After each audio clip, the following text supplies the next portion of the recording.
What's up, Unusual Corpse? This is Explo the Unusual, and this show finally has a name, so welcome to episode 2 of the Theory Hour. Today we discuss That 70s Show. That 70s Show was an American sitcom running from 1998 through 2006, starring Topher Grace, Ashton Kutcher, and Mila Kunis, among other blossoming stars. The show followed a band of mischievous stoner friends in late 1970s Wisconsin, led by the awkward dumbass Eric Forman, played by... I like being bad. It makes me happy. Topher Grace. Something that made the show infamous in its later seasons, despite the eventual departure of Grace and later Kutcher, was the show's extremely inconsistent timeline. For the first few seasons, you've got a tight timeline. The show always displayed the current year on a license plate at the end of the episode. It progressively went through 1976 and 1977. But then for multiple seasons, the show becomes stuck in 1978, and throughout the seasons there are multiple Christmas, Halloween, and Thanksgiving episodes, so the timeline just becomes broken, since eventually it becomes 1979 and the show ends on New Year's as they go into the 1980s. So what happened here, besides the writers not realizing that calling your show That 70s Show and having it start in the late 70s wouldn't work out if the show happened to be a big hit, getting multiple seasons, a weird spin-off, and an awkward British remake. Speaking of which, have you guys seen this show?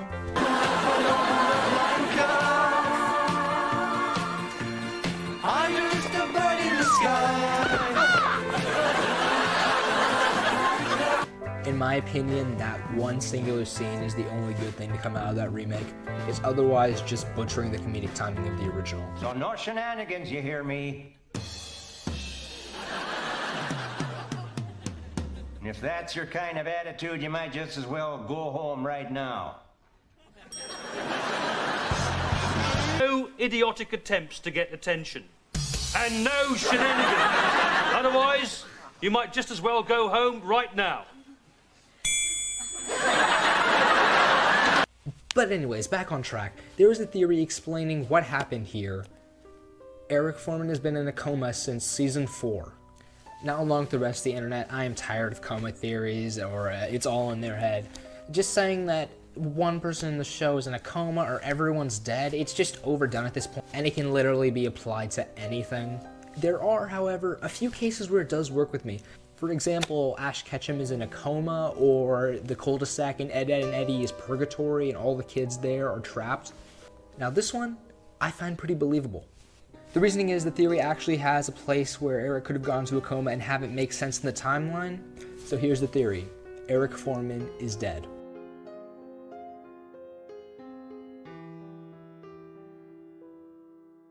I'm just so worried about Eric. A tornado in January. The theory claims that Eric was alive and well up until season 4, and this fits into the timeline because this was around the time the show's timeline stopped making sense at all.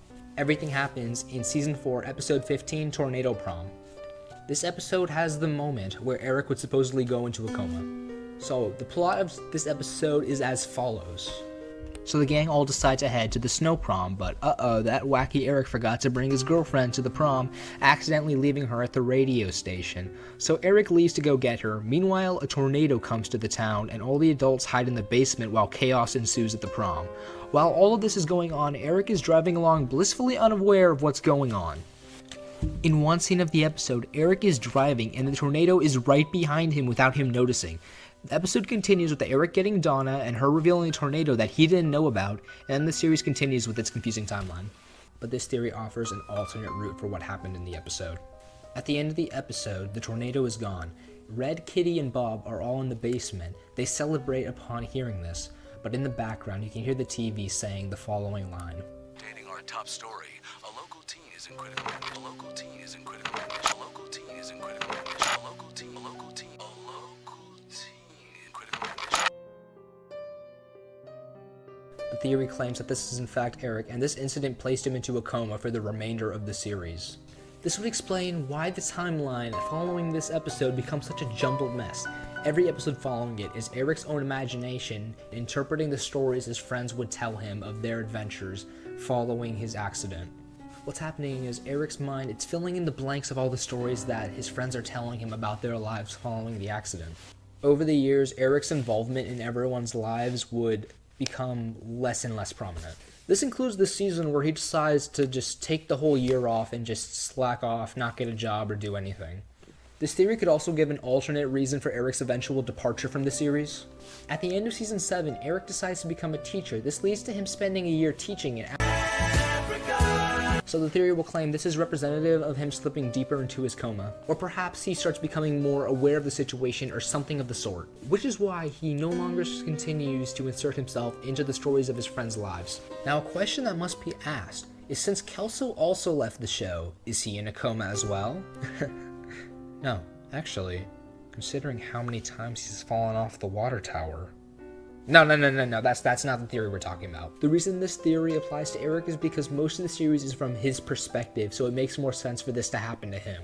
The story of Kelso leaving to take care of his daughter and finding a new career in his adulthood is far more believable than what happens to Eric, which could easily be explained as the dreams of a stoner in a coma, which is as follows. Oops, I skipped out on my wedding. I'm gonna spend a year in Africa. Now, if you think the concept of Eric's friends and family telling them stories about what's happening in their lives in his coma is like hard to believe, well, that's literally what happens in the season 8 premiere. The season 8 premiere features Kitty recording a tape to send to Eric in Africa, with everyone telling stories of what's been going on since he left. Since this is the first episode of the show following Topher Grace's departure, this really could be representative of Eric just realizing what his fate has become. The final part of this story comes in the series finale. In the finale, everyone is waiting at home on New Year's Eve for Eric to return from Africa. Eric shows up for the last few minutes, and the show ends at the beginning of the 1980s. Now, here's a different interpretation of the episode. Eric is expected to make a recovery on the date of December 31st, 1979. But in the end, Eric passes away at midnight, and his mind allowed him to have one final reunion with all of his loved ones in his own psyche.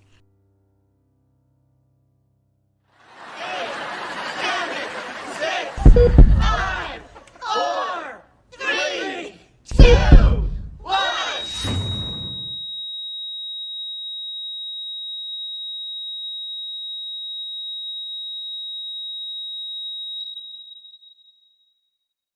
So that's all for this theory. Obviously, it's still full of many holes, as every theory is bound to be.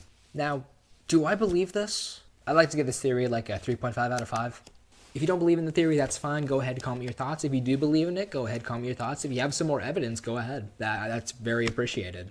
If you really just want to talk about the show, go ahead. I actually really like this show. I binged it through like 5 times.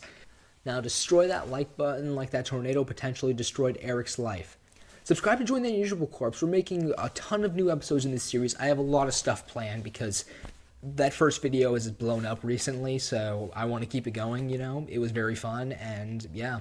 Follow me on Instagram at ExploreTheUnusual. Follow me on Twitter at ExploreThe. Join my Discord server. All the links in the description. Subscribe to Explore the Second channel. Do everything I just told you, and I will see you in Extra Life.